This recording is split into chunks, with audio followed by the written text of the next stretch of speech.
Hello hello hello hello प्यारे साथियों, नमस्कार। तो कैसे हो आप सभी लोग? उम्मीद करता हूँ साथियों आप लोग स्वस्थ मस्त एंड जबरदस्त होंगे।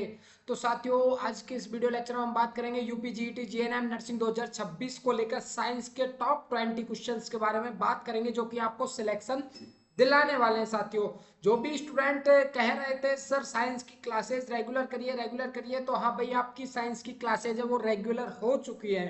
तो जो भी साथी, प्यारे साथी, अगर डीबी प्रो एजुकेशन के साथ में नहीं जुड़े हैं तो प्यारे साथियों जुड़ जाइए। आपकी क्लासेज है वो रेगुलर बेसिस पे अब होने वाली है साथियों। इसी के साथ मैं आपसे कहना चाहूंगा, जो भी स्टूडेंट नया है तो भाई चैनल के साथ में जुड़कर हमारा एप्लीकेशन है वो भी डाउनलोड कर लेना, जहाँ पे आपको क्लासेज की पीडीएफ भी मिलती जाएगी। ठीक है, तो बिना टाइम वेस्ट करते हुए चलते हैं साथियों वीडियो की तरफ। हमारे आज के क्वेश्चन होंगे वो साइंस के होंगे, टॉप 20 क्वेश्चन होंगे जो कि आपकी सिलेक्शन के लिए जिम्मेदार होने वाले हैं। ठीक है साथियों, तो चलते हैं हमारे फर्स्ट क्वेश्चन की तरफ साथियों। सबसे पहला क्वेश्चन आपके सामने आ चुका है, the study of field crops is called.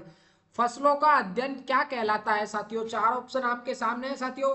Answer आपको सभी को कमेंट बॉक्स में लगाना होगा। अगर आप गलत आंसर लगाते हो तो मैं आपको विद कॉन्सेप्ट आपको आंसर बताने वाला हूं साथियों, विद कॉन्सेप्ट आपको आंसर बताऊंगा। ठीक है, लेकिन आपसे एक रिक्वेस्ट रहेगी मेरी, आप एक बार जरूर आंसर लगाएं, ठीक है, कमेंट बॉक्स में, ताकि आपको अपनी प्रिपरेशन का पता चल सके। लास्ट में आपको बता के जाना है कि आपके 20 में से कितने क्वेश्चन है वो करेक्ट निकले हैं साथियों। ठीक है, बाकी डीबी प्रो एजुकेशन आपको पूरी हेल्प करने वाला है। अगर कोई भी मदद चाहिए तो आपको हेल्पलाइन नंबर मैंने कॉर्नर में मेंशन कर रखे हैं, इन पे आप कांटेक्ट करके पूछ सकते हो। ठीक है, फ्री आपको टेस्ट सीरीज भी ऐप पे प्रोवाइड कराई गई है, तो जिन स्टूडेंट्स ने ऐप डाउनलोड नहीं किया वो जाकर ऐप डाउनलोड कर ले, वहां पे आपको क्लास नोट्स की पीडीएफ मिलने वाली है साथियों। ठीक है, इसी के साथ में आपने टेलीग्राम और व्हाट्सएप ग्रुप ज्वाइन नहीं किया तो उनका लिंक आपको डिस्क्रिप्शन में मिल जाएगा, वहां से वो भी ज्वाइन कर ले, ताकि नेक्स्ट जो भी क्लासेज होती है सबका वीडियो का लिंक आपको वहां पे डाल दिया जाता है। जो भी इंफॉर्मेशन आपके रिगार्डिंग होती है वो आपको तुरंत प्रोवाइड करा दी जाती है। तो साथियों, अभी तक ज्वाइन नहीं किया तो जाकर ज्वाइन कर लेना, लेट मत होना। बाकी चलते हैं पहले क्वेश्चन की तरफ। पहला क्वेश्चन बहुत अच्छा आंसर दिया है एक स्टूडेंट ने, agronomy. Sir agronomy correct answer, आपका option number 1 is right answer. ठीक है, ऑप्शन नंबर 1 का option number B is right answer होगा, एग्रोनॉमी। जो साथियों फसलों का जो अध्ययन होता है क्रॉप्स का, ठीक है, क्रॉप्स का जो स्टडी होती है वो क्या कहलाती है? एग्रोनॉमी कहलाती है। क्या कहलाती है? एग्रोनॉमी कहलाती है। अब इसकी मैं आपको एक थोड़ी सी ट्रिक बता देता हूँ। जैसे कि हम कोई फसल उगाते हैं तो फसल को क्या है, ग्रो करवाना बहुत जरूरी होता है। जैसे कि उसको उच्च गुणवत्ता वाले खाद्य पदार्थ है वो प्रोवाइड कराना, खाद बीज वगैरह। ठीक है, जितने हम उच्च क्वालिटी के लेंगे उतनी जल्दी वो फसल है वो ग्रो करेगी। ठीक है, तो आप इससे ध्यान रखते हो, जैसे ही फसल ग्रो करती है, फसल क्या करती है? ग्रो करती है। ग्रो करती है तो ग्रो इसमें आ रहा है साथियों, तो यहाँ पे इसकी जो स्टडी है वो क्या कहलाती है? Egg grow. ग्रो इसकी स्टडी का जो इसका अध्ययन है उसमें भी आ रहा है। ठीक है, तो आपको एक ग्रो से ध्यान रखना होगा, ग्रो दोनों में आ रहा है। तो फसल है वो भी ग्रो करती है और इसकी स्टडी है उसमें भी ग्रो आ रहा है, तो आपको राइट आंसर क्या लगाना होगा? एग्रोनॉमी। चलते हैं अगले क्वेश्चन की तरफ साथियों। भोपाल गैस त्रसादी का मुख्य उत्तरदायी गैस है साथियों। भोपाल में गैस त्रसादी हुई थी, उसका मुख्य जो उत्तरदायी गैस है वो कौन सा है? किस गैस के रिसाव के कारण यहाँ पे मौतें हुई थी? बताइए। मिथाइल आइसोसाइनेट है, ब्रोमीन है, या फिर क्लोरोफ्लोरोकार्बन है, या फिर क्लोरीन है? क्या होगा आपका राइट आंसर? भोपाल में साथियों करीबन 1800 और आपका सॉरी 1984 में हुई थी ये। कब हुई थी? 1984 में भोपाल में ये गैस त्रासदी हुई थी। गैस त्रसादी हुई थी। ये इसमें कौन सी गैस जिम्मेदार थी साथियों? Methyl isocyanate. वेरी गुड, बहुत अच्छा आंसर लगाया, मिथाइल आइसोसाइनेट आपका राइट आंसर होगा। Methyl isocyanate. कौन सी गैस रेस्पॉन्सिबल थी साथियों? मिथाइल आइसोसाइनेट थी, जो कि आपका भोपाल में gas tragedy was methyl isocyanate. दिसंबर 3 1984 को ये त्रसादी हुई थी साथियों। गैस का जो रिसाव हुआ था वो कब हुआ था? दिसंबर 3 1984 का हुआ था। A massive leak of this highly toxic chemical from A pesticide plant. ठीक है साथियों, एक पेस्टिसाइड जो खरपतवार को नष्ट करने वाले जो भी केमिकल्स होते हैं साथियों, उसका एक प्लांट था, उससे क्या है, एक हाईली टॉक्सिक केमिकल निकला था जिसका नाम क्या है? मिथाइल आइसोसाइनेट, जो कि आपका ऑप्शन में मेंशन कर रखा है। तो इस टॉक्सिक केमिकल के कारण साथियों यहाँ पे मौतें हुई थी, लगभग 1984 की ये बात है साथियों। ठीक है, अगला क्वेश्चन देखते हैं आपके सामने है, इलेक्ट्रिक फायरिंग में इस्तेमाल होने वाली आग बुझाने वाला यंत्र है साथियों। देखिए आग बुझाने वाला यंत्र है, इसमें सिर्फ इलेक्ट्रिक फायरिंग की बात की गई है। जैसे कि लाइट से अगर कोई भी आग लगी हुई है, लाइट से अगर कोई भी आग लग जाती है तो उसकी आग को कैसे बुझाया जाता है वो क्वेश्चन आपसे यहाँ पे पूछा गया है। अब बहुत से स्टूडेंट लगा रहे हैं कि सर कार्बन डाइऑक्साइड, लेकिन मैं एक चीज आपको बता दूं, कार्बन डाइऑक्साइड का उपयोग लाइट से इलेक्ट्रिक से लगी हुई आग को बुझाने में नहीं किया जाता है। ठीक है साथियों, क्या है आपका पायरिन एक्सटिंग्विशर है, या फिर आपका फोम का एक्सटिंग्विशर है, या फिर वाटर है, या फिर सोडा एसिड एक्सटिंग्विशर है। इसमें क्या होगा आपका करेक्ट आंसर साथियों? वेरी गुड, बहुत अच्छा, पायरिन एक्सटिंग्विशर। ऑप्शन नंबर 1 आपका राइट आंसर होने वाला, ऑप्शन नंबर 1। पायरिन बुझाने वाला यंत्र है ये। इलेक्ट्रिक की जो भी फायरिंग होती है, इलेक्ट्रिक जो भी फायर होता है, आग लगती है लाइट के कारण, जो आग लगती है साथियों मोस्टली किसके कारण? लाइट के कारण जो आग लगती है उसको बुझाने के लिए हम कौन सा यंत्र काम में लेते हैं? पायरिन। ठीक है, पायरिन का यंत्र काम में लेते हैं। वहीं अगर आपसे अगर कोई भी आग की अगर बात की जाती है अलावा किसके, एक्सेप्शन इलेक्ट्रिक फायरिंग के, ठीक है, तो आप क्या लगाओगे वहां पे? CO2 लगाओगे। ठीक है, इसी क्लास में आपके नेक्स्ट क्वेश्चन भी होने वाले हैं, मैं वहां पे और भी आपको एक्सप्लेन कर दूंगा। ठीक है साथियों, The aqueous solution of 40% formaldehyde is called. 40% formaldehyde का जो एक्वस सॉल्यूशन होता है वो क्या कहलाता है साथियों? वो आपसे यहाँ पे पूछा गया है, क्या कहलाता है? 40% फॉर्मेल्डिहाइड। बहुत सिंपल क्वेश्चन है, थाइलिन कहलाता है, या फिर एसिटाइलिन होता है, या फिर पायरिन होता है, या फिर फॉर्मेलिन होता है। फॉर्मेल्डिहाइड का सॉल्यूशन है तो श्योर है साथियों कि फॉर्मेलिन होगा। ठीक है, फॉर्मेलिन भी आपका होने वाला है, क्योंकि फॉर्मेल्डिहाइड का सॉल्यूशन है तो उससे क्या बनेगा? 40% फॉर्मेल्डिहाइड से फॉर्मेलिन बनेगा। आपका क्या बनेगा? फॉर्मेलिन। ठीक है, ऑप्शन नंबर डी है वो आपका करेक्ट होने वाला, ऑप्शन नंबर डी राइट होगा। ठीक है साथियों, अगला क्वेश्चन देखते हैं, एलपीजी के मुख्य घटक कौन से हैं? The main components of the LPG gas. LPG gas की साथियों फुल फॉर्म आ सकती है, मैंने आपको पिछली क्लास में क्लियर करवा दिया था इनसे रिलेटेड। जिन स्टूडेंट्स ने पिछली क्लासेस नहीं देखी है, एक बार पिछली क्लासेस जरूर देखिए, क्योंकि मैंने उनमें भी आपको बहुत इंपॉर्टेंट क्वेश्चन करवाए साथियों। और अब आपकी साइंस की क्लासेज है वो रेगुलर होने वाली है, बीच बीच में आपकी मैं जीके की और इंग्लिश की क्लासेज भी करवाता रहूंगा। ठीक है साथियों, तो जिन स्टूडेंट ने पिछली क्लास नहीं देखी है जाकर पहले पिछली क्लास देखिए। ठीक है, जिससे कि आपका जो प्रीवियस का जो कॉन्सेप्ट है वो भी क्लियर हो सके। अब साथियों एलपीजी की सबसे पहले तो आपको फुल फॉर्म आना चाहिए, क्या होगी इसका full form? Liquid petroleum gas. ठीक है, द्रवित गैस होती है ये साथियों, लिक्विड पेट्रोलियम गैस, द्रवित पेट्रोलियम गैस इसकी हिंदी में फुल फॉर्म होती है। तो ध्यान रखना, फुल फॉर्म कभी कभी पूछ ली जाती है। और इसका जो मेन घटक होता है वो कौन सा होता है? मिथेन, इथेन, या फिर हेक्सेन होता है, या फिर मिथेन, इथेन, या फिर आपका नॉन होता है, या फिर मिथेन, प्रोपेन, ब्यूटेन होता है, इथेन, ब्यूटेन और हेक्सेन होता है। क्या होता है? करेक्ट आंसर आपको साथियों लगाना होगा। आपका राइट आंसर क्या होने वाला है? तो इसमें मैं आपको बता देता हूँ साथियों, मिथेन, प्रोपेन और ब्यूटेन है, ये तीनों गैस, इसका जो मेन जो कंपोनेंट होता है वो होता है आपका मिथेन, प्रोपेन और ब्यूटेन। ये तीनों गैस है जो इंपॉर्टेंट होती है साथियों, ध्यान रखना। एलपीजी लिक्विड पेट्रोलियम जो गैस है इसका मुख्य घटक मेन कंपोनेंट होते हैं वो कौन से होते हैं? एक तो होता है मिथेन होता है, एक प्रोपेन होता है, एक ब्यूटेन होता है। ठीक है, अब इसको आप ऐसे भी शॉर्ट में याद रख सकते हो, एमपीबी या फिर एमबीपी। ठीक है, एमबीपी इसको शॉर्ट में याद रख सकते हो, एमपीबी। एमपीबी का मतलब होता है मिथेन, प्रोपेन और ब्यूटेन। ठीक है साथियों, ये तीन गैस है जो मेन है आपकी। ठीक है, इनको ध्यान रखना, बहुत इंपॉर्टेंट क्वेश्चन है ये। अगला देखते हैं साथियों। भाई एक बात और कहना चाहूंगा आपसे, जिन स्टूडेंट्स ने अपनी अटेंडेंस दर्ज नहीं करवाई है प्लीज एक बार सभी स्टूडेंट वीडियो को लाइक करके अपने दोस्तों के पास में शेयर जरूर कर दीजिए, ताकि वो भी इन इंपॉर्टेंट क्वेश्चंस का फायदा उठा सके साथियों। ठीक है, और बहुत ही जल्दी आपको स्टूडियो पर मैं आपकी थ्योरी क्लासेस भी फ्री लेकर आने वाला हूँ साथियों।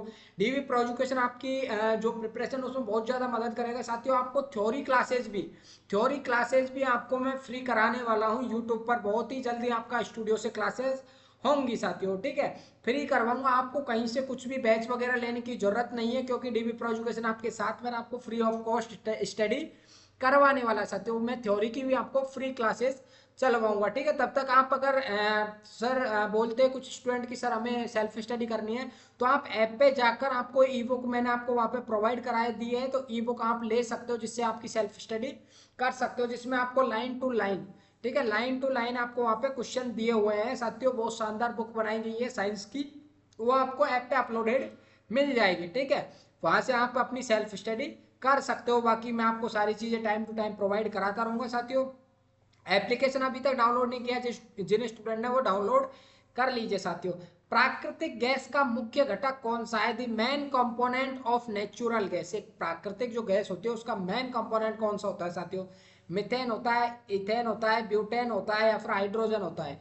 तो इसमें सिंपल सा आंसर आपका मिथेन होता है। कौन सा होता है सर? मिथेन होता है। ठीक है साथियों, मिथेन इज राइट आंसर। प्राकृतिक गैस जो नेचुरल गैस होती है उसका मुख्य घटक कौन सा होता है? ऑप्शन नंबर 1 ए मिथेन होता है आपका। ठीक है, अगले क्वेश्चन की तरफ चलते हैं साथियों। अगला क्वेश्चन है आपका, कैडमियम टॉक्सिसिटी कहाँ एसोसिएट हुई थी? बताओ वो किसके साथ में एसोसिएट हुई थी?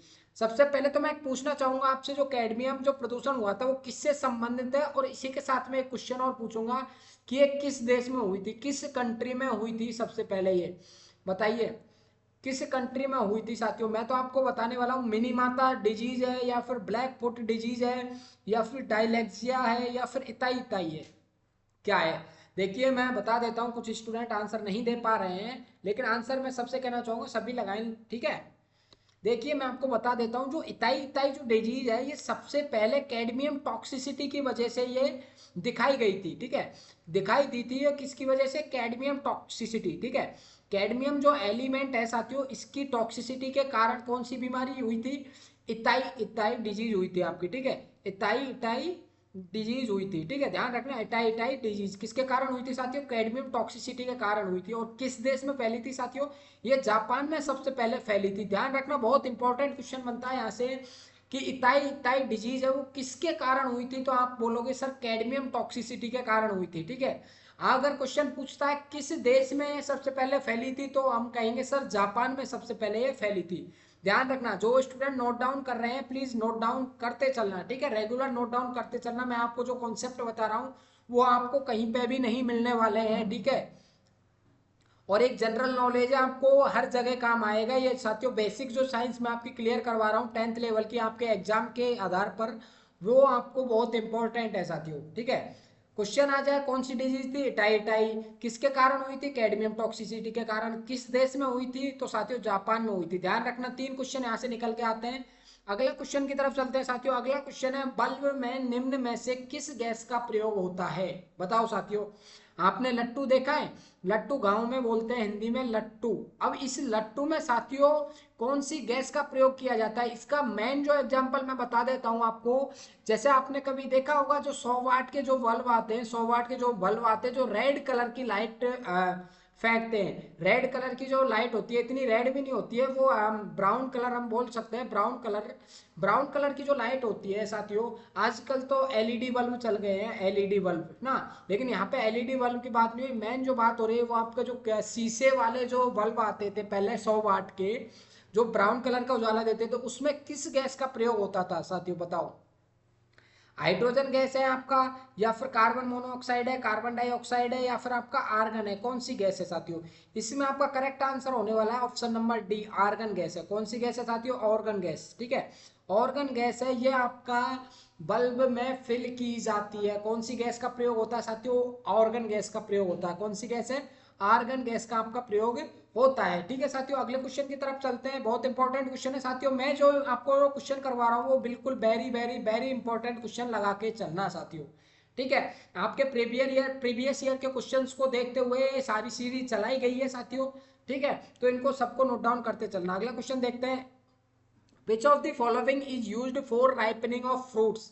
फ्रूट्स को, फल को पकाने के लिए कौन सी साथियों कौन सा आपका जो एलिमेंट है वो यूज होता है? Which of the following is used for ripening of fruits?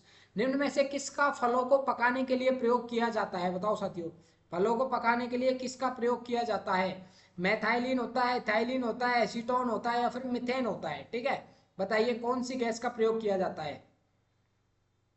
Methylene होती है, इथाइलिन। वेरी गुड, बहुत अच्छा आंसर दिया है एक स्टूडेंट ने। इथाइलिन आपका करेक्ट आंसर होगा। क्या होगा? इथाइलिन। इथाइलिन एक ऐसी गैस है साथियों जो कि किसमें काम में ली जाती है? फलों को पकाने के लिए, राइपनिंग को। यानी कि बहुत से फल होते हैं, आपने देखा होगा जैसे कि अब प्रेजेंट की जो जनरेशन है इसमें बहुत ज्यादा चल रहा है साथियों। क्या है? जो भी फल होते हैं, जो भी फल होते हैं, जो भी सब्जियां होती हैं, वो मतलब छोटी छोटी होती है, तभी उनको पकाने के लिए उनमें थाइलिन है वो इंड्यूस करवा दिया जाता है। क्योंकि जो भी फल है, सब्जियां हैं, वो लेट पकती हैं और इस इथाइलिन के कारण क्या होता है साथियों, वो समय से पहले ही पकाव दे जाती है, जिससे कि क्या है, आपकी जो खेती है, जो भी आपका किसान है जो खेती कर रहा है, उसको बहुत बेनिफिट होता है, क्योंकि टाइम से पहले खेती निकल जाती है और उसका जो भी बेनिफिट है वो मिल जाता है, ठीक है। लेकिन ये बॉडी के लिए बहुत ज़्यादा हानिकारक है, क्योंकि आर्टिफिशियल राइपनिंग में जो इथाइलिन गैस यूज होती है ये बॉडी के लिए नुकसानदेह होती है, ठीक है। लेकिन आपका जो क्वेश्चन है उसका कॉन्सेप्ट निकल के आता है option number B. Option number B आपका राइट होगा। किसका प्रयोग किया जाता है साथियों, इथाइलिन गैस का प्रयोग किया जाता है फलों को जल्दी पकाने के लिए। वेरी गुड, बहुत अच्छा आंसर दिया। चलते हैं अगले क्वेश्चन की तरफ। KMnO4 can be used as, बताओ KMnO4 का जो उपयोग है किसके रूप में किया जाता है, उर्वरक के रूप में किया जाता है, कीटाणुनाशक के रूप में किया जाता है, संक्रमण के रूप में किया जाता है, या फिर कीटनाशक के रूप में किया जाता है, बताइए साथियों। मैं आपको बता देता हूं कि जो ऑक्सीजन के जो भी कंपोनेंट है ना साथियों, ये यूज होते हैं आपके डिसइंफेक्टेंट के रूप में, ठीक है। डिसइंफेक्टेंट बोल सकते हो आप, या फिर एंटीसेप्टिक भी आप बोल सकते हो। ये कुछ टर्म है, आप जैसे ही जीएनएम नर्सिंग करने के लिए जाओगे साथियों, और या फिर बीएससी नर्सिंग करने के लिए आप जा रहे हो, तो ये एंटीसेप्टिक, डिसइंफेक्टेंट, ये कुछ टर्म है ये, ठीक है। आपको ये सारी चीजें बाद में कंप्लीट जो क्लियर होंगी वो आपको जब आप एडमिशन ले लोगे तब क्लियर होंगी। एंटीसेप्टिक और एक होता है डिसइंफेक्टेंट, ठीक है। मैं इन दोनों में आपको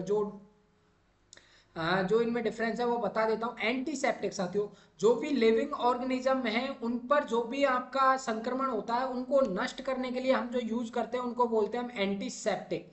लिविंग ऑर्गेनिज्म कौन से होते हैं सर, जैसे कि जानवर हो गया, कोई भी जानवर है उस पर अगर हम कोई भी संक्रमण हो रहा है, कोई भी इंफेक्शन हो रहा है, ठीक है, तो हम उसे नष्ट करने के लिए क्या देंगे, एंटीसेप्टिक देंगे, ठीक है।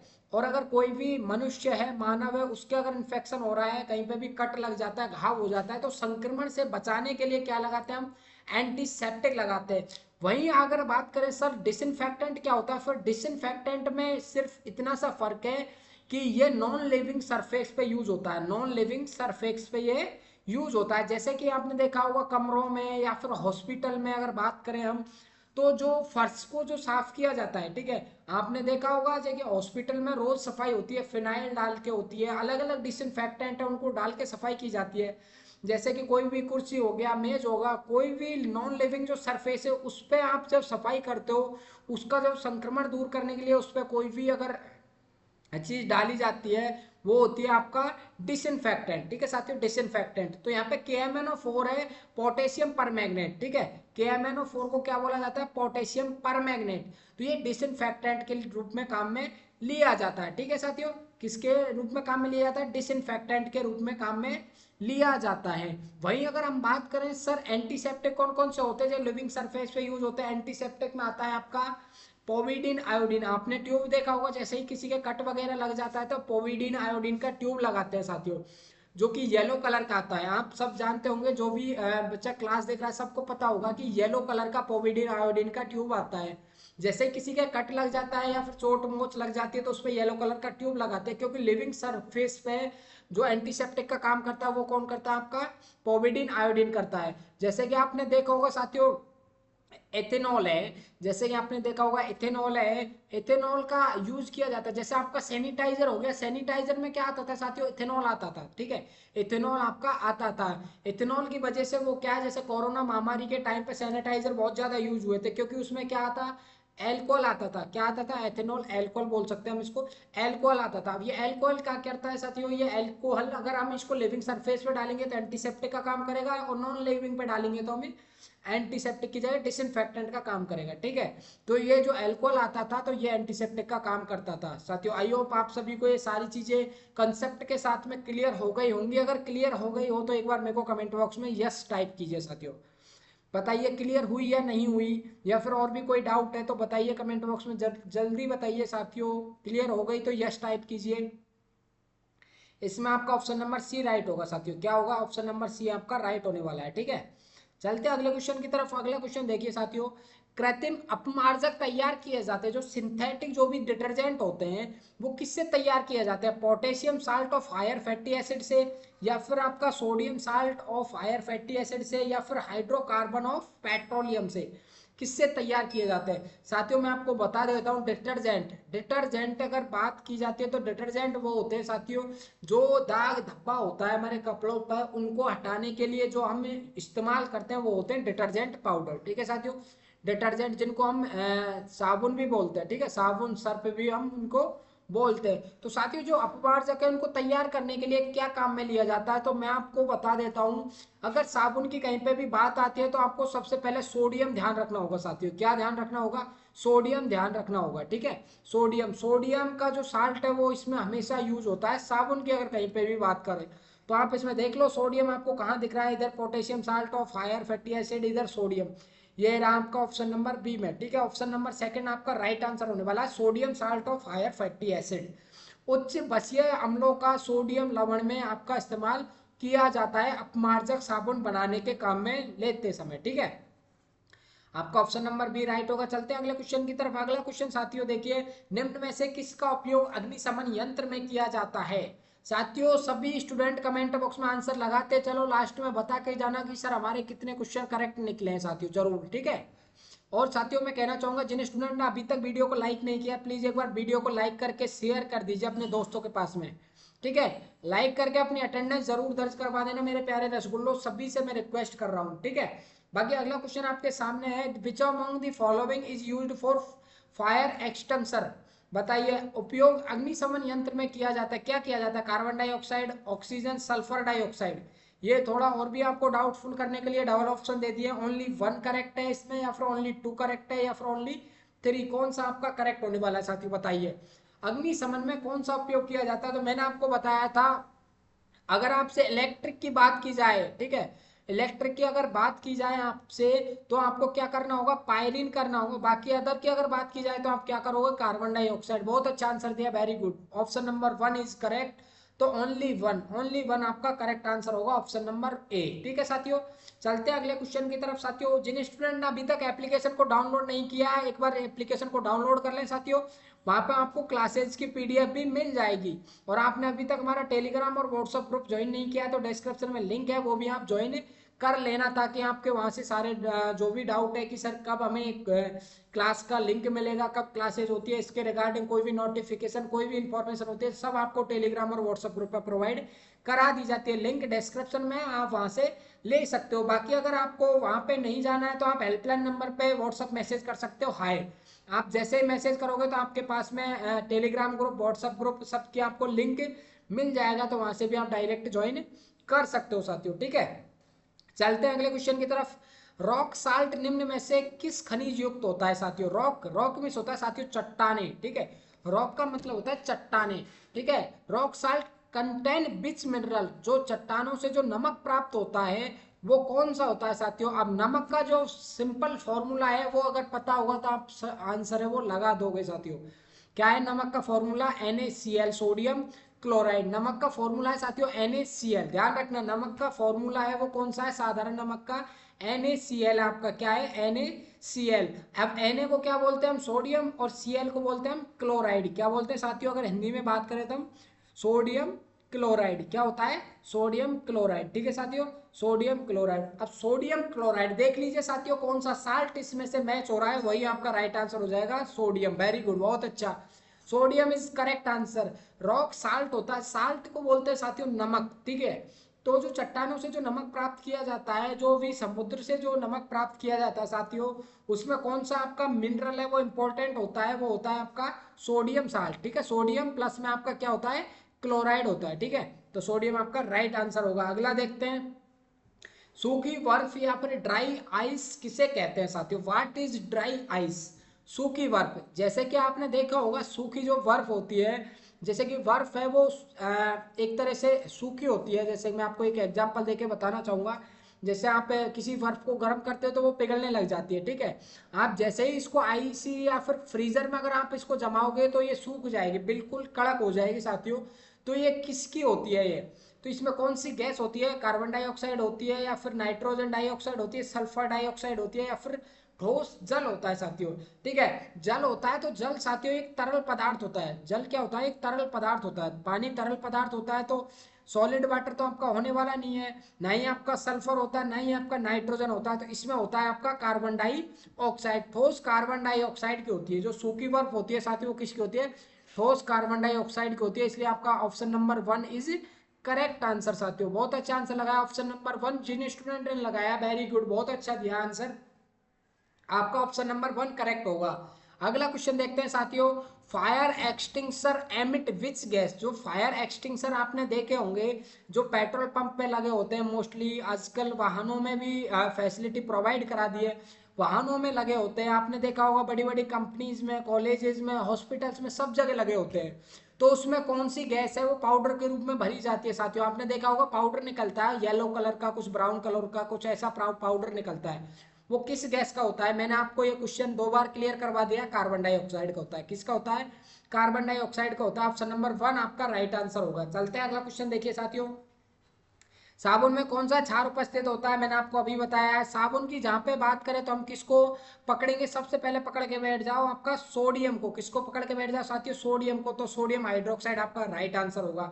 कौन सा क्षार होता है साथियों, वो होता है आपका सोडियम हाइड्रोक्साइड। अगला क्वेश्चन देखते हैं, पेट में भोजन के अपापचयन के उपचार के लिए किसका प्रयोग किया जाता है। अपापचयन मतलब समझते हो साथियों, अपापचयन देखिए मैं आपको बता देता हूँ, डाइजेशन, डाइजेशन को हम बोलते हैं साथियों, डाइजेशन जैसे कि देसी अगर गांव में अगर बात करें हम, तो बोलते हैं पेट में अगर अपच हो जाती है, अपच, ठीक है, अपच, अपच का मतलब है यानी कि कोई भी खाना हम खा रहे हैं वो पच नहीं रहा, ठीक है, पच नहीं रहा, डाइजेस्ट नहीं हो रहा, डाइजेस्ट नहीं हो रहा, तो उसको हम क्या प्रोवाइड कराएंगे साथियों, जिससे कि उसको खाना है वो अच्छे से डाइजेस्ट हो सके, एसिडिटी ना बने, उससे एसिड का भी प्रोडक्शन कम हो, तथा उसमें क्या है गैस भी, ठीक है, गैस भी कम बनने लग जाए। तो किसका प्रयोग करते हैं इंडाइजेशन को ट्रीट करने के लिए साथियों, इंडाइजेशन को जो ट्रीट करने के लिए हम प्रयोग करते हैं वो किसका करते हैं, एंटासिड का साथियों, एंटासिड, ठीक है। क्योंकि इंडाइजेशन कब होता है साथियों, जब एसिड की मात्रा स्टोमक से ज्यादा निकलने लगती है, एसिड, ठीक है।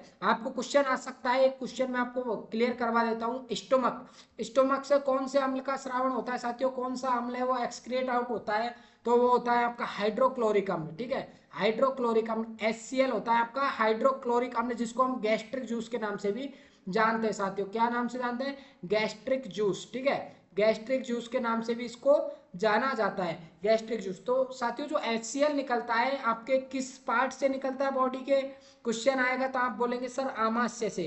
कौन सा पार्ट है, आमाशय, जिसको हिंदी में क्या बोला जाता है, सॉरी, जिसको इंग्लिश में क्या बोला जाता है, स्टोमक बोला जाता है। स्टोमक क्या निकलता है, HCl निकलता है, जो किसके लिए रेस्पॉन्सिबल होता है, इंडाइजेशन के लिए रेस्पॉन्सिबल होता है। तो भाई साहब ये आपका जो HCl निकल रहा है ये एक प्रकार का अम्ल है, अम्ल है, क्या है, एसिड है। तो एसिड को रोकने के लिए हम इसका अपोजिट देंगे, तो उसको इसमें क्या लगा देंगे, हम एंटी लगा देंगे, ठीक है, एंटी एसिड। तो एंटी एसिड की जो टर्म है इसको क्या बोला जाता है, एंटासिड बोला जाता है, ठीक है, अम्ल नाशक। तो अम्ल का जो प्रोडक्शन है ज्यादा हो गया, उसको कम करने के लिए क्या देंगे, हम एंटासिड देंगे, जिससे कि हमारा जो इंडाइजेशन हो रहा है वो डाइजेस्ट हो सके और हमारी जो कब्ज है उसमें राहत मिल सके। तो आपका ऑप्शन नंबर 1 करेक्ट आंसर होगा। अब चलते हैं अगला क्वेश्चन देखिए साथियों, 18 क्वेश्चन आपके सामने है साथियों, which acid is release when an ant bites, ठीक है साथियों, जब चींटी काटती है तो कौन सा जो एसिड है वो रिलीज करती है। मैं आपको ये थ्योरी की क्लासेस में सारा और भी आपको डिटेल से मैं पढ़ाने वाला हूँ साथियों, ठीक है। तो अभी तक आप डीवी प्रो एजुकेशन के साथ में नहीं जुड़े हो तो साथियों जुड़ जाना, जिससे कि आपकी प्रिपरेशन है वो और भी बेहतर हो सके, ठीक है। चींटी के डंक, जैसे ही चींटी काटती है साथियों, जैसे ही स्किन पे डंक लगाती है तो कौन सा अम्ल निकलता है, HCl निकलता है। नहीं सर, HCl तो आपने अभी बताया है, मैंने आपको जस्ट अभी बताया HCl कहाँ से निकलता है, बताइए जरा कमेंट बॉक्स में, आपने क्लास ध्यान से देखी है क्या, कमेंट बॉक्स में बताइए HCl कहाँ से निकलता है। मैंने अभी बताया तो HCl नहीं होने वाला है आपका, फॉर्मिक अम्ल, जो आपका राइट आंसर होगा। एक स्टूडेंट ने बहुत अच्छा आंसर लगाया, फॉर्मिक अम्ल, फॉर्मिक अम्ल। चींटी का जो डंक होता है उससे कौन सा अम्ल निकलता है साथियों, फॉर्मिक अम्ल निकलता है। कौन सा, फॉर्मिक अम्ल, वेरी गुड, बहुत अच्छा आंसर दिया है, option number B, option number B आपका राइट होगा। एसिटिक अम्ल भी नहीं होता है, नहीं आपका फॉस्फोरिक अम्ल होता है। अगला क्वेश्चन देखते हैं साथियों, सेकंड एंड लास्ट क्वेश्चन आपका होने वाला है, which of the following gases is produced due to incomplete combustion of fuel. कौन सी गैस ईंधन के आंशिक दहन से उत्पन्न होती है साथियों, बताओ। इनकम्प्लीट यानी कि हम कह सकते हैं आधा आधा बोल सकते हैं जैसे आधा जला हुआ, ठीक है। इनकम्प्लीट का मतलब होता है, कंफ्यूजन का मतलब होता है जलना, ठीक है। इनकम्प्लीट का मतलब होता है आधा, मतलब कंप्लीट नहीं जला है, वो अभी आधा जला है, जिससे क्या है कि धुआं निकलता है। जैसा आपने गांव में देखा होगा, जैसे चूल्हे पे रोटी करती है माताएं बहनें, तो धुआं उत्सर्जित होता है, धुआं उत्सर्जित होता है। तो इस धुएं में कौन सी गैस निकलती है साथियों, जैसे ही ईंधन जलाते हैं लकड़ी वगैरह, तो उससे कौन सी गैस निकलती है, आपका कार्बन डाइऑक्साइड निकलती है, कार्बन मोनोऑक्साइड निकलती है, या फिर मीथेन निकलती है, इथेन निकलती है। कौन सी गैस है साथियों, कमेंट बॉक्स में जल्दी बताइए। बहुत अच्छा, कार्बन मोनोऑक्साइड, CO, ठीक है। कार्बन मोनोऑक्साइड गैस होती है साथियों, कौन सी गैस होती है, कार्बन मोनोऑक्साइड गैस होती है आपकी, जो कि कंफ्यूजन के थ्रू निकलती है। जैसे कि एक केस आया था कुछ ही दिनों पहले, मैं आपको बता देता हूँ कि 3-4 दोस्त थे, वो क्या है, होटल में रूम लेकर रह रहे थे। अब उन्होंने क्या किया, गेट को बंद कर दिया, गेट को बंद कर दिया, अंदर उन्होंने धुआं कर लिया, ठीक है। धुआं कर लिया, वो रीजन उसमें कुछ था जैसे कि मच्छर वगैरह होंगे, तो उनको मारने की वजह से धुएं से मच्छर नहीं आते। लेकिन साथियों, ये चीज आपको भी अपनी लाइफ में ध्यान रखना होगा कि जो धुआं होता है उसमें कौन सी गैस निकलती है, कार्बन मोनोऑक्साइड। और साथियों, जो कार्बन मोनोऑक्साइड गैस होती है, ये बॉडी के लिए इतनी हानिकारक होती है, अगर कुछ समय तक कार्बन मोनोऑक्साइड मिलती रही और ऑक्सीजन ना मिली, तो साथियों आदमी की डेथ भी हो सकती है, एक ह्यूमन की डेथ भी हो सकती है, क्योंकि ये साथियों बहुत टॉक्सिक गैस मानी जाती है। तो आपको भी ध्यान रखना होगा, कभी भी जो बंद रूम होता है, बंद कमरा होता है, बंद मकान होता है, उसमें आपको जो धुआं है वो नहीं फैलाना है, ठीक है। ओपन में आप कर सकते हो, लेकिन बंद कमरे में आप नहीं करोगे, क्योंकि साथियों बॉडी के लिए टॉक्सिक होती है। इससे अगर थोड़ा भी टाइम तक अगर कार्बन मोनोऑक्साइड मिलती रही, ऑक्सीजन ना मिली, तो डेथ भी हो सकती है, ठीक है। तो आपको ये ध्यान रखना होगा इन फ्यूचर, ठीक है। क्योंकि आप नर्सिंग करने जा रहे हो, आपको ये सारी जो फर्स्ट एड जो ट्रीटमेंट है, ये सारी चीज़ें आपको ध्यान रखनी होंगी, ठीक है। कार्बन मोनोऑक्साइड अगर मिलती है तो पेशेंट की डेथ भी हो सकती है, ठीक है। इसीलिए उसको ऑक्सीजन की रिक्वायरमेंट होती है, ऑक्सीजन तुरंत प्रोवाइड कराया जाता है। तो साथियों, आपका क्वेश्चन था जो इनकम्प्लीट कंफ्यूजन होता है, जो ईंधन है उससे जो धुआं निकलता है, कौन सी गैस निकलती है, कार्बन मोनोऑक्साइड। चलते हैं अगले क्वेश्चन की तरफ। अगला question and last and final question होने वाला है आपका, rubbing surface of match box has powdered glass and little red. साथियों बताइए, जो माचिस की जो तिल्ली होते हैं उसको रगड़ने के लिए डिब्बी पर बनी भूरी सतह होती है, वो किसकी बनी होती है, शीशे के चूर्ण के साथ में कौन सा उसमें एलिमेंट होता है। देखिए, उसमें शीशे का चूर्ण होता है, ठीक है, शीशे का उसमें चूर्ण होता है, लेकिन उसके साथ में एक एलिमेंट भी होता है, वो कौन सा होता है, एंटीमनी, पोटेशियम टार्ट्रेट होता है, आर्सेनिक होता है, सिलिकॉन होता है, फॉस्फोरस होता है। साथियों बताइए, इसका राइट आंसर होगा आपका ऑप्शन नंबर डी, फॉस्फोरस। कौन सा होता है साथियों, फॉस्फोरस होता है, जिसके कारण ही उसमें आग लग पाती है। जो माचिस की तिल्ली का जो बॉक्स होता है साथियों, उस पर रेड कलर की जो शीशे के साथ में जो मिक्स एलिमेंट आता है, वो आता है आपका फॉस्फोरस। तो इनको रगड़ने से क्या है, आपका आग है वो तुरंत पकड़ जाती है साथियों। कि कौन सा एलिमेंट होता है, फॉस्फोरस। ध्यान रखना होगा साथियों, बहुत इंपॉर्टेंट क्वेश्चन है आपका, और लाइफ में भी बहुत काम आने वाला है। आगे अगर कोई भी आप एग्जाम दोगे तो आपको जरूर काम आएगा साथियों, ठीक है। इसी के साथ में हमारी जो वीडियो है उसको करते हैं दी एंड साथियों। वीडियो अच्छी लगी हो तो प्लीज़ वीडियो को एक बार लाइक करके अपने दोस्तों के पास में शेयर कर देना, और मेरे को एक बार कमेंट बॉक्स में कमेंट करके जरूर बताना वीडियो कैसी लगी, ठीक है। और कोई भी अगर कमी रही है तो भी मेरे को आप कमेंट बॉक्स में कमेंट करके बता देना, ताकि हम और भी इम्प्रूवमेंट कर सके साथियों। आप टेलीग्राम, व्हाट्सअप, इंस्टा और जीमेल, यूट्यूब सबके साथ में साथियों जुड़ जाना। अगर आपको कोई भी हेल्प चाहिए तो आप हमें जीमेल कर सकते हो, ठीक है। बाकी आपको हेल्पलाइन नंबर मेंशन कर रखे, कोई भी अगर मदद चाहिए, कोई भी इंक्वायरी करनी है, तो आप हमें व्हाट्सअप मैसेज कर सकते हो, ठीक है। आप हमें डायरेक्टली कॉल भी कर सकते हो। अभी तक साथियों डीवी प्रो एजुकेशन के साथ में नहीं जुड़े हो तो जुड़ जाना, यह चैनल आपके लिए बहुत ज़्यादा हेल्पफुल रहने वाला है। साथ में साथियों बेल आइकन को भी प्रेस कर लेना, ताकि आगे आने वाली हर वीडियो न्यूज़ नोटिफिकेशन आपको मिल सके साथियों, ठीक है। बाकी करते हैं वीडियो को स्टॉप साथियों। वीडियो कैसी लगी, और हाँ, आपके 20 क्वेश्चन में से कितने क्वेश्चन आपके करेक्ट गए, वो मेरे को आप जरूर लिख के बताना साथियों, कि सर हमारे इतने क्वेश्चन करेक्ट गए हैं, क्या हमारी प्रिपरेशन सही चल रही है, ठीक है। सभी साथी वीडियो को लाइक करके शेयर जरूर कर देना। बाकी करते हैं वीडियो को stop. Thank you so much everyone, मिलते हैं आपकी नेक्स्ट वीडियो में। तब तक के लिए बने रहना डीवी प्रो एजुकेशन के साथ में। जय हिंद, जय भारत।